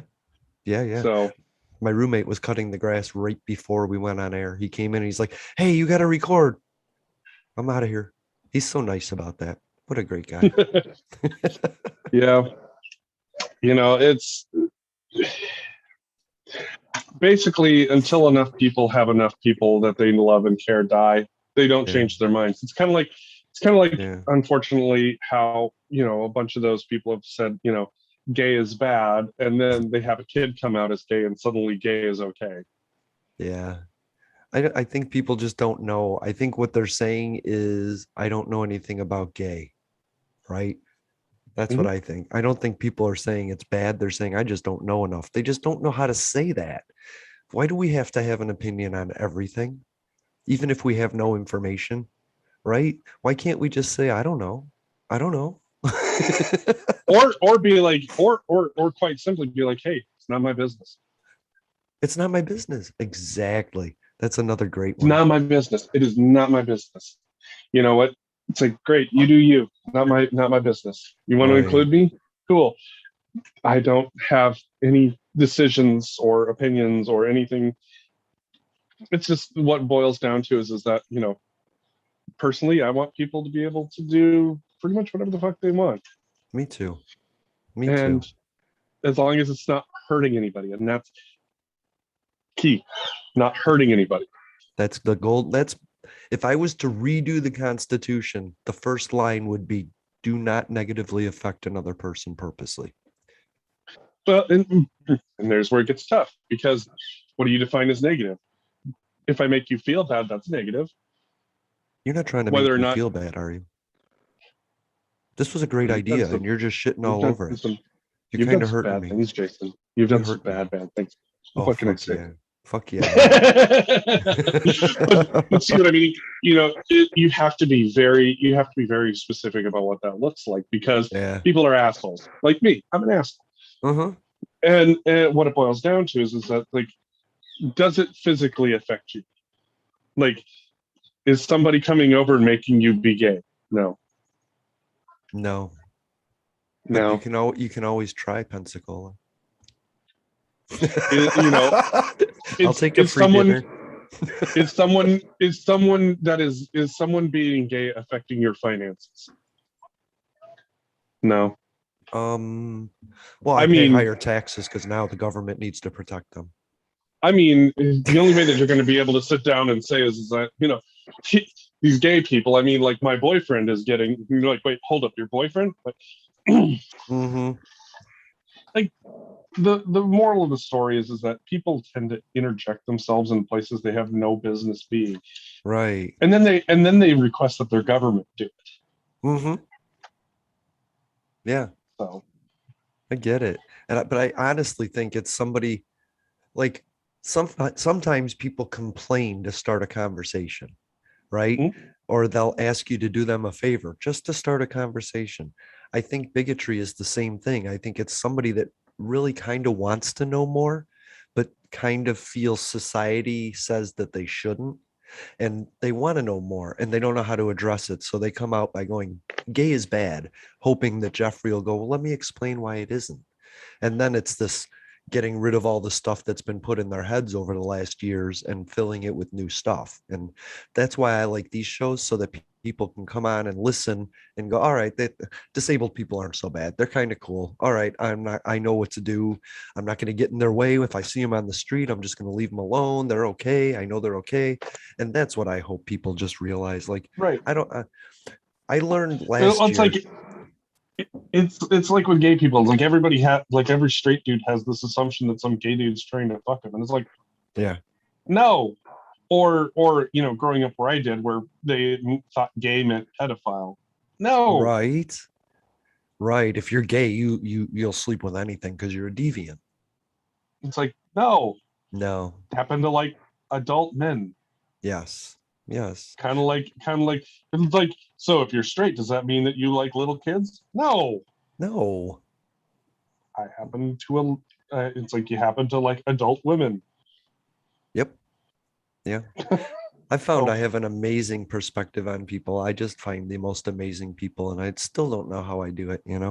I was on a podcast called Unsubscribed last night, and it was just a very human conversation, and it was kind of fun. Kai's one of my favorite people. She's also on Inspirations Beyond Disabilities. And yeah, I don't know. We ended up, I think it was like 2 hours or so that we just talked, and I just said some amazingly insightful things. Like no. I learned in life to stay out of somebody's way. And what I said to her was, life is either a life lesson or you're a support of that life lesson, but you don't always have to step in. And in fact, sometimes when you step in to fix somebody else's problem, the person that was meant to step in and solve it correctly can't get there. And you're then interfering in a negative way, even though you're trying to help. So Right. you don't need to offer advice if you're not being asked. You don't need to take over a situation because somebody is struggling unless they ask. You don't have to interfere in another person's life until they ask. And then it's Mhm. just entering somebody's life in an appropriate way. You don't have to Mhm. bulldoze your way in to solve the problem. You can often just sit there off in the distance so that you can hear when somebody cries for help. You don't have to stand and Right. hover over them. But I think we all have this feeling that we need to get involved in everybody's life, and we need to know everything about them so we can dismiss them and move on to other people, and dismiss them so we can think about ourselves and not the other. Right. And the reality is that that's a real fucked up existence to have. Yeah, but that's what people do. I want to surround myself with people Yeah. that are good, solid, stable, caring people. Yeah, me too. And I don't care what their sexual And understand that. orientation is or anything. Right. And that's just it. Is that life is a it's an adventure, not a destination. Hmm. And the more that you decide, I don't want to stop there, I don't want to stop there, I don't want to stop there, you miss out on the adventure part of life. Yeah. Yeah. You know, Everything begins and everything ends. If you can be an adult in those two situations, you'll enjoy the middle. And a series of beginnings and ends is what makes up life. So if you want to be happy, be mature in the beginning, be mature in the end, and enjoy the middle. I mean, I'm perfectly immature, but what can I say? I I still don't I still know. enjoy a good poop joke. Oh, me too. But when it comes to a breakup or something like that, I try to stay as mature as possible. You know, Try, it, yeah, it's it's that's absolutely it. it sucks when things end, but that just means something else is going to begin. So I'm okay with that. Knowing that people used to say that's so morbid because they always thought I meant life and death, but that's the Hmm? truth. Everything ends. And if you're lucky, it ends with death. you know? And well, everything ends with death. There's no question about that. It's just the Hmm. question of, did you get to enjoy the people and the company Right. and the adventure along the way? You know, um, Yeah. it's one of those things where life is so short as it is, Yeah. and there's so many amazing people out there. For example, I don't know if you've heard about this one. I think it's Denmark, if I remember correctly. At their local libraries, you can check out a person and have a conversation with them to learn their life story. No way. I love Yeah. that. And so you get to sit down and have conversations with people that have varying perspectives on their life. That is very cool. And I think that's yeah, I think that's an absolutely fantastic idea, is to be Yeah. able to sit down with a person and hear about their life and draw a real world connection Hmm. to experiences, shared experiences, and how things could be done differently. Right. It was amazing because Kai is 22 and I'm 50. And we were talking about anxiety and introverts and being an introvert and, antisocial and all that stuff and how to overcome it. And I had to tell her, I'm 28 years ahead of you and I still feel the same stuff. I'm still dealing with the same stuff. So find the space in your life where you can handle it. If you feel depressed, lay down for a day, but don't make it a permanent thing, but Mhm. you still go through the same stuff. I mean, you're in your 30s and you still deal with the same stuff that people in their that are 18 deal with. It doesn't go away. Yeah. It just becomes more manageable over time, I think. It was like I was telling my kids, there was a meme that hit a little too close to home. This Mm, was a year or two ago. It's like what you didn't realize as a kid is that you were watching your parents as they were still growing up. yes. And and that sometimes, and then there's, what I said is that sometimes we're learning together. Like for Hmm. example, this whole pandemic thing, you know, I didn't have any idea how to deal with this any more than they did. Right. I had the only thing that I had was experience, you know, in in time And being a and person. Right. being able to see what was going on and being able to sit down and say, okay, this might be the best idea. Right. It's tough to sit back and analyze things from a distance. It's tough to put yourself in somebody else's shoes, you know? And, but I want to say, like, when it comes to anti vaxxers, I have spent time in your shoes trying to come up with solutions and reasons and talking to people that don't want to get it. And I haven't found any rational answer to that for the general public. Like you said, there's exemptions, and I get that. But most people are like, I don't want to, I don't trust it. And it's just there's no real reason for this stuff. It's just rhetoric. It's just rhetoric. Don't take horse dewormer because Tucker Carlson said to. He didn't, you know. So I don't know. It's crazy. Let's see. All right. So you had your coffee. Have you watched anything good lately? The only thing that I've really been doing is I've been replaying Dead Space. Oh yeah, you're into the Dead Space. Give me a quick review so far then.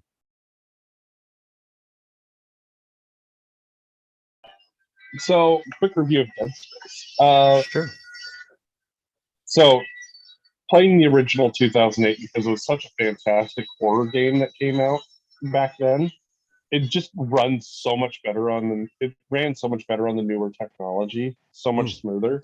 cool. Um, but Dead Space, uh, plot of the story for those who haven't seen it or played it is you're an engineer named Isaac Clarke, and you're headed to a deep space mining ship called the USG Ishimura, and they have uncovered they have some type of alien outbreak on the ship, and you get to go around trying to fix the ship to get it functional again and Mm, discover what has happened in the process. It is a great survival horror game. cool. Dead Space 2, they did more action than survival horror, but they still kept a lot of the survival horror in it. Dead Okay. Space 3, they went even more action than horror. The original Dead Space was absolutely terrifying, though, in a lot of cases, because they actually designed it in such a way where, you'd be sitting there standing in the hallway and you'd hear shit crawling around you.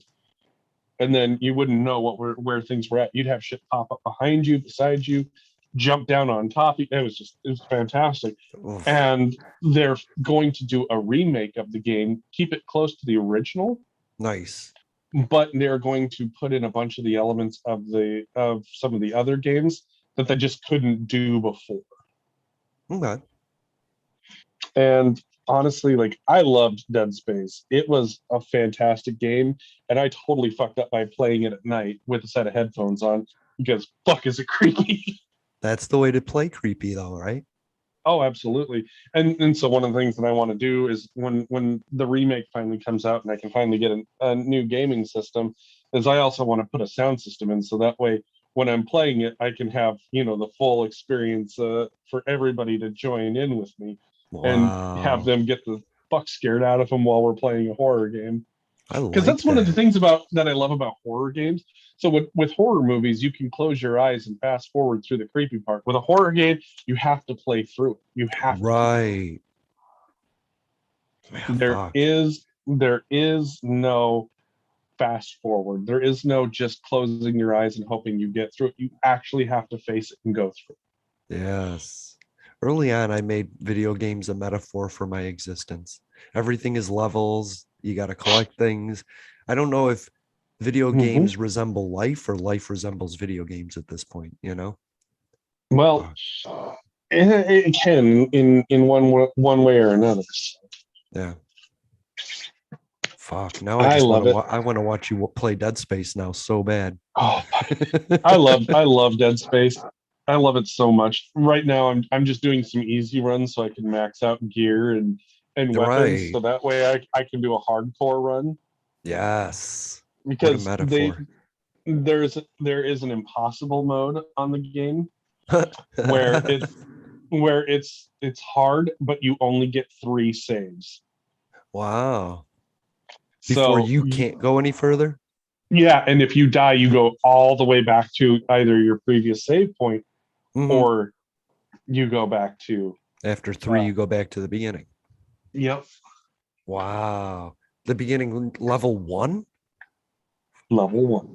Fuck, that sucks. That sucks. I'm always telling people though, they're like, "Oh, this guy," and I tell them that you're on level one. He's still a Tinder guy. Like, stop treating him like a level three guy. You know, like Mhm. he's not a boss. He's not a, he's the level one boss, not the level 10 boss. Take your time. Take your time. So Right. it's always, and I like that. Yeah, stay on level one and build up as much as you can, but you eventually you have to move on to level two. Like Hmm. you can't just sit in level one all your life. You have to advance. Like you said, you have to work your way through it. And that's an Yep. amazing, that's what video games and life have in common. You just have to keep fucking doing it, you know? Oh, absolutely. And sometimes you get some of the best advice from video games, like you Mm-hmm. do anywhere else. Like there are some great pieces of advice. Like one of my favorite pieces of advice comes out of Skyrim, from the Dragon Parthenax, which is better to always have been good or to triumph over your evil ways. Nice. I like that because I feel that we're all morphing in and out of evil and, The question rectifying is it. who well, and what most people will sit down and goes, oh, well, it's better to have always been good. Now here's my grand question for you. And tell me one person who's always been good. Yeah. And tell me what you've learned from being good without any, um, I don't know, without any struggle. How do you learn? Mhm. Yeah. I don't know. Thanks for being here, Jeffrey. Absolutely. Glad to be here. I think I'm going to call this the chainsaw song. Yeah. I mean, sounds lovely to me. Maybe I should download Jackal just for the beginning episode. The Oh my episode. God, I haven't listened to Jackal in so long. Right? Oh, Man, I love the one hit wonders. I'll just go back and pull those out of the hat all the time. that was such a good song too. I mean, Hmm. Eddie Van Halen, I think it was Pound Cake, where I think it's supposed to be a motorcycle, but it kind of sounds like a chainsaw. Right. And Fuck. that was off of, oh, what one was that one off of? Was that one? That 5150. one was No. off of, nope, For Unlawful Carnal Knowledge. Yeah. Oh, well, I remember the Pound Cake. album. I don't remember what was on it, but yeah, I remember that album. Yep, that one had Pound Cake on it. That's so cool. That's the song.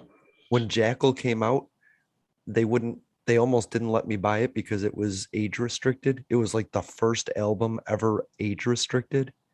I mean, I was 23 and they were trying to stop me from buying it. I had to show ID to buy the Jackal CD. That's how old I am. Oh God, parental advisory stickers were the best thing to get kids to buy albums Heck because yeah. all we did was just ask our buddy who was 18 to go buy it for us, and we'd throw him a 20. Most stores didn't even care unless you went to a Target. Target didn't care. Most places didn't care. There's Kmart, Kmart was Kmart. one place that cared. Yeah. Yeah. But if you went to like your local record store or something, the guy didn't care. He didn't care. He wanted you to buy it, he wanted to sell Are it. you kidding? Local record store I used to go to, they're just like, Yeah, you look 18. Fuck it. Exactly. That's how I learned about Mr. Bungle. I used to go into my local record store and say, "What are you listening to?" And he would hand it to me and I would buy it. No questions asked. And that's how I found Mr. Bungle. Man, Oh, that's horrible, horrible well, music. what? But here's what's fucking funny though is that like everything else, what was the penalty to the company for selling you an age restricted CD? Nothing. There was no penalty. There was, yeah, no, So so what enforcement is there? What are they going to do? Well, you nothing. sold an age restricted CD to a kid. Yeah, and what's the penalty for it? Mm, Nothing. that, what we just did. So cool. So you sent cops over to talk to somebody about selling them an age restricted CD. That sounds like a great use of my resources. Hmm. So, We're terrible at any resources in America. We just waste them well, all over the place. yeah. So It's that great money tree. All right. All right. We're out of you time. love it. I love you, Jeffrey. Thank you for being Love here you under too. the conditions you're under and enjoy your full house. I will. It's just nice to be able to, have the sounds of kids laughing with their friends once Fuck again. yeah.